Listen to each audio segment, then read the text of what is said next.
Quelle belle assemblée! Alors, je suis peut-être le moins qualifié pour donner ce message parce que je n'ai jamais été dans un camp en Roumanie, même si j'ai été en Roumanie avec un voyage plutôt touristique. Alors, c'est vrai, c'est jamais trop tard. Alors, on trouve parfois dans l'entrée d'une maison un petit panneau avec un adage, un proverbe, souvent un peu kitsch, qui est censé accueillir le visiteur. Peut-être il y en a un comme ça chez vous. Un petit florilège qui vous fera sourire peut-être. Ils vont apparaître à l'écran si Sébastien le veut bien. Voilà, vous êtes les bienvenus chez nous. Souriez, vous êtes chez moi. Home, sweet home. Je réalise que j'aime ma maison quand je reviens d'ailleurs. Alors ça, on l'a vérifié très récemment, puisqu'on était parti faire des randos de reconnaissance, et puis on a mal dormi. Et en rentrant chez soi, on était content de retrouver sa chambre, son lit, voilà. Les hommes font les maisons, mais les femmes font les foyers. Alors, c'est un honneur aux femmes et aux mères, c'est la fête des mères aujourd'hui. Un petit chez soi vaut mieux qu'un grand chez les autres. Vous avez peut-être aussi, vous allez apprécier peut-être ça. C'est pas Versailles ici. Ça, c'est plutôt un peu critique. C'est du genre, oui, mais vous avez le droit de ranger la vaisselle, vous avez le droit de donner un coup de main, vous avez le droit de faire un petit quelque chose. Oui. Une maison est le reflet de ceux qui l'habitent. Et c'est vrai. L'amour fait d'une maison un nid douillet. Ici, le bonheur est fait maison. Je ne l'ai jamais vu, mais ce serait sympa. Rien n'est facile, mais tout est possible. Alors, il y en a qui sont plus sérieux et qui font réfléchir, comme par exemple cette parole de Josué, « Moi et ma maison serviront l'Éternel ». Seulement, je ne l'ai jamais vu chez quelqu'un. Moi et ma maison serviront l'Éternel. Alors un autre qu'on voit peut-être des fois, il y a plus de bonheur à donner qu'à recevoir. C'est de cette dernière citation que j'aimerais vous parler ce matin, en particulier à vous qui revenez d'un camp de travail en Roumanie dans le cadre de notre association Espérance, mais aussi aux autres qui, par leurs dons, leur investissement, ont permis ce voyage et ses réalisations, et même à tous ceux qui s'engagent d'une façon ou d'une autre à l'Église, dans une association, auprès des malades, auprès des vieilles personnes ou auprès des étrangers. Alors, j'ai choisi ce proverbe parce qu'il se trouve dans la Bible. Mais où donc?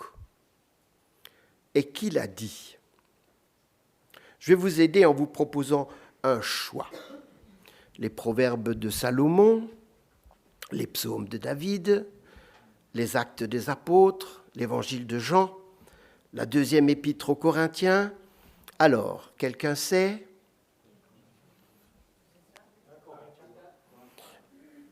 Les actes des apôtres. Surprenant. Mais qui en est l'auteur? Alors, je vous donne aussi des pistes. Paul, Jésus, Luc. Il y a un piège.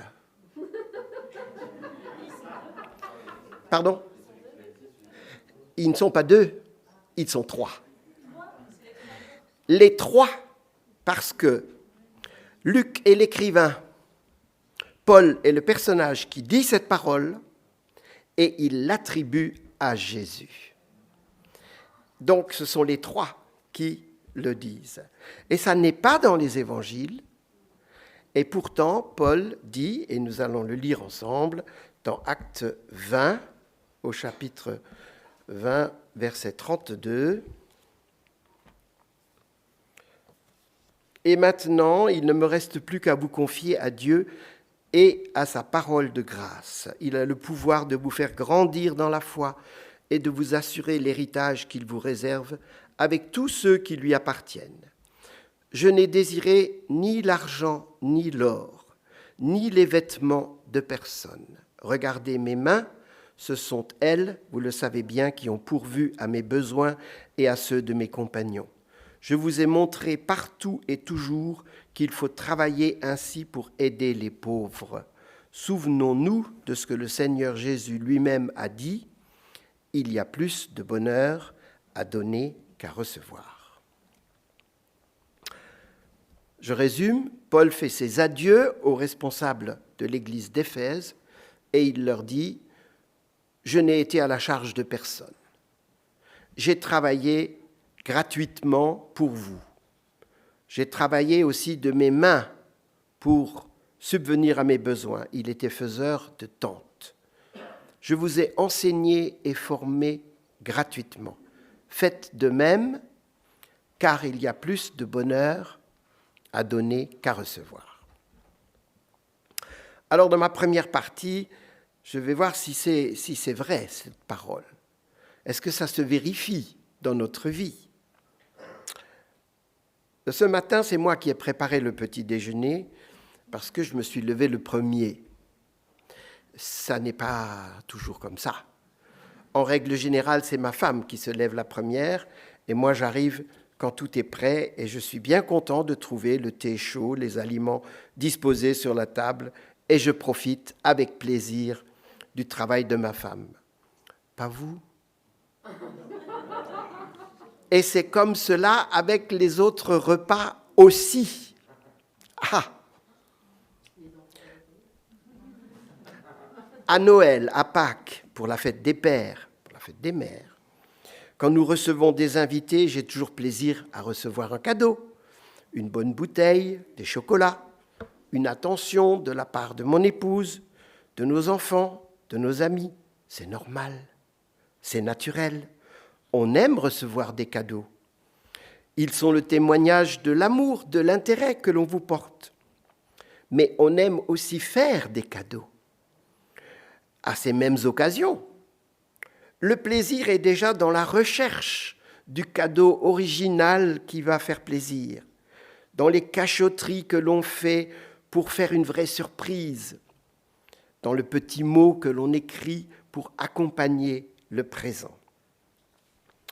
Mes filles m'ont demandé un jour, « Papa, on ne sait plus quoi t'acheter, quoi t'offrir. » Je leur ai dit, « Achetez-moi une bonne bouteille de vin, vous ne risquez pas de vous tromper. »« Oui, mais papa, il y a tellement de sortes. » J'ai dit, « Un Châteauneuf du Pape, ça me va très bien. Ça me va très bien. » Voilà. J'ai pas osé Gevrey-Chambertin ou non, c'est un peu, voilà, too much. Mais est-ce que c'est de cela qu'il s'agit? Dans ces occasions festives, ce sont plus des échanges de cadeaux, des politesses, des gentillesses que l'on se fait entre personnes qui s'aiment. Il est question de faire plaisir. Il n'est pas question de bonheur. Et puis, si vous recevez un cadeau décevant, ça arrive, vous allez essayer de ne pas trop le montrer pour ne pas vexer la personne. Autre histoire. Quand j'étais encore célibataire, j'ai eu la visite d'un Africain que j'avais connu au Tchad. Et ma mère a voulu faire un cadeau à cet Africain et elle lui a offert 2 de mes plus belles cravates, sans me le dire. Alors, quand je m'en suis aperçu, je n'étais pas content du tout. Moins pour les cravates que parce que ma mère m'avait forcé la main. Sans doute a-t-elle pensé que je ne serais pas d'accord, et c'est probable. Aujourd'hui que j'ai plus de 10 cravates dans l'armoire, cravates que je mets très rarement, j'ai un peu honte de mon attitude d'alors, de mon égoïsme. Récemment, nous avons été accostés, ma femme et moi, en présence d'amis, par un marginal qui voulait un peu d'argent, soi-disant pour manger, mais peut-être bien aussi pour boire. Nous avons décliné, nous n'avons rien donné, pas plus que nos amis, alors que nous aurions pu. Mais ce n'est pas parce que nous sommes chrétiens que nous devons ouvrir notre porte-monnaie à toutes les occasions, à tous les mendiants, à toutes les associations qui vous réclament de l'argent. Souvent, je réponds au téléphone que nous donnons déjà à des organismes chrétiens et que nous préférons donner ainsi à des organismes fiables. Deuxième partie, pourtant cette phrase que Paul attribue à Jésus est profondément vraie. Il y a plus de bonheur à donner qu'à recevoir. Il n'y a qu'à voir les mines réjouies des gens. Bien sûr, le photographe va sélectionner les photos où les gens sont souriants, détendus, des photos un petit peu drôles, mais on a vu une bonne ambiance dans cette équipe. On a vu, au travers des photos, de la joie, de l'humour. Et donner, c'est pas seulement faire un cadeau ou donner de l'argent. Ça peut être donner de son temps, donner de ses forces, de ses compétences. Et c'est ce que vous avez fait, vous qui êtes partis en Roumanie pour ce camp de travail. Vous avez donné une semaine de vos vacances pour un projet humanitaire, au lieu de partir, je ne sais pas, aux Baléares ou ailleurs.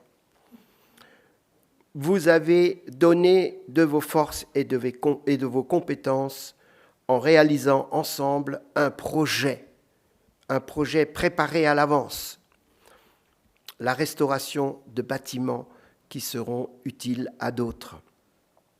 Quelques-uns sont venus pour la première fois, mais d'autres viennent et reviennent à ces camps depuis longtemps, depuis 10 ans, 15 ans, 20 ans ou plus. Pourquoi cela ? Parce que ces camps sont une expérience intéressante, parce que cette vie de labeur collective laisse un bon souvenir, un peu comme les souvenirs de régiment, peut-être, mais il y a plus que cela. Manu Portas, qui n'est plus là, disait que la plus belle des récompenses, c'est le sourire des enfants orphelins qui s'attachent à vous au cours de ces quelques jours passés à leur contact. Ce sont les larmes de joie de cette vieille dame à qui vous avez redonné une habitation digne et rénovée après le passage d'une inondation dévastatrice. Ce sont les remerciements chaleureux d'un maire qui vous a vu à l'œuvre dans la transformation et la rénovation de son hôpital.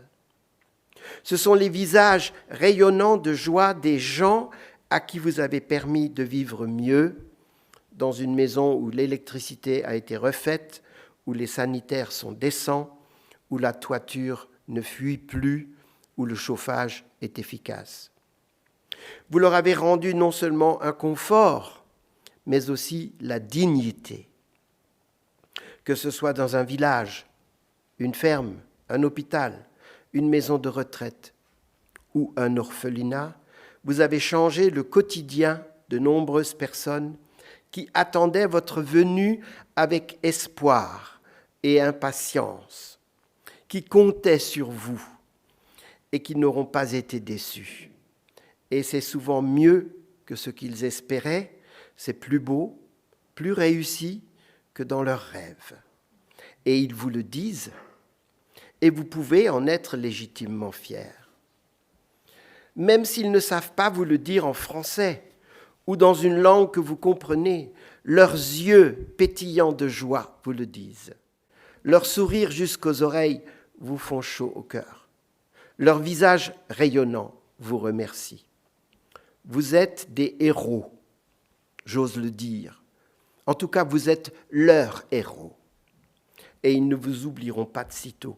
Vous avez accompli une œuvre utile, durable, et vous repartez avec le sentiment du devoir accompli. Je viens à ma troisième et dernière partie. Il y a une autre raison, encore plus grande, qui explique cet adage « il y a plus de bonheur à donner qu'à recevoir ». Nous ne sommes peut-être pas riches. En tout cas, nous n'avons pas le sentiment de l'être. Et pourtant, nous vivons bien mieux que beaucoup de personnes sur cette terre. Nous avons en général une maison confortable, un travail rémunéré et stable, une famille aimante, des vacances. Et certains sont d'heureux retraités qui ont toujours des vacances, qui n'ont plus besoin de travailler et qui sont souvent suroccupés. Et pour ceux qui sont chrétiens, c'est-à-dire pour la plupart, nous avons le Seigneur Jésus avec nous et en nous. Et il nous pousse par son esprit à entreprendre des choses, des projets, des actions qui le glorifient, qui l'honorent. Nous avons reçu largement et nous pouvons donner à notre tour. Et dans l'œuvre de Dieu, il n'y a pas de chômage. Chacun s'engage librement selon ses moyens, ses capacités, sa disponibilité. Et nous voyons Dieu à l'œuvre dans tout cela. Il permet des rencontres extraordinaires. Il permet que des entreprises donnent de leur surplus qui convient parfaitement au projet en cours. Des hommes et des femmes qui s'engagent chez nous, mais aussi là-bas, en Roumanie, pour que le projet voie le jour et puisse se réaliser. N'oublions pas que Dieu, au travers de Jésus, nous a donné un exemple parfait, un enseignement excellent, une preuve d'amour extraordinaire en acceptant de mourir à la croix pour nos fautes, pour nos péchés. Il a pris notre condamnation sur lui, il est mort à notre place, lui le juste, pour nous tous les pécheurs et les injustes que nous sommes. C'est lui notre héros. Notre héros à nous tous, chrétiens, c'est Jésus. Ce Dieu miséricordieux qui nous a graciés veut maintenant nous associer à son travail. Il a un plan précis pour chacun de nous. Il nous envoie vers les autres, leur manifester cet amour qui nous habite à cause de lui. Pour cela, il ne force personne. Mais il nous récompense, car il y a plus de bonheur à donner. Vous avez tout compris. Et vous le savez bien, car vous l'avez vécu, vous qui étiez à ce camp ou à tous ces camps. Et pour cela, que Dieu vous bénisse, qu'il bénisse également vos épouses qui vous ont laissé partir, qu'il bénisse les généreux donateurs en matériel ou en argent, et tous ceux qui ont rendu ces camps possibles. Qu'il bénisse les chrétiens qui prient régulièrement pour ces camps, avant, pendant et même après. Qu'il bénisse les différentes églises que vous représentez, qui vous ont encouragé, soutenu, envoyé. Et je termine avec 3 versets encore. D'abord, cette parole énigmatique de l'Évangile dans Luc 16, 9. « Faites-vous des amis avec les richesses injustes, afin qu'ils vous reçoivent dans les demeures éternelles quand elles viendront à vous manquer. » Je le redis dans une version plus moderne et plus explicite peut-être. « Et moi, je vous déclare, si vous avez de ces richesses entachées d'injustice, utilisez-les pour vous faire des amis. Ainsi, le jour où elles vous échapperont, ils vous accueilleront dans les demeures éternelles. » Et puis dans Matthieu 6, 20, 21, Jésus met en garde contre l'accumulation de biens matériels. Ne vous amassez pas des richesses sur la terre. Amassez-vous plutôt des trésors dans le ciel. Car là où est ton trésor, là sera aussi ton cœur. Et puis, dans la première épître de Jean, « Mes enfants, n'aimons pas avec des paroles et de beaux discours, mais avec des actes. Ce sont ces actes qui montrent que notre amour est vrai. » Amen. Je termine par la prière. Notre Dieu, notre Père, nous voulons te louer et t'adorer pour tout ce que tu as fait pour nous, pour ce salut que tu nous donnes gratuitement, à nous qui ne méritons rien. Merci Seigneur parce que tu t'es approché de nous, de chacun d'entre nous, et que tu nous as montré combien tu nous aimes. Et merci Seigneur parce que tu nous acceptes dans ta famille, tu nous honores en nous faisant participer à ton œuvre, tu nous veux à ton service et au service les uns des autres. Merci Seigneur pour tout ce travail accompli dans différents pays, en Roumanie en particulier. Merci pour ces gens qui sont allés aider leurs prochains, qui sont allés donner de leur temps, de leurs compétences et qui ont rendu d'autres heureux. Amen.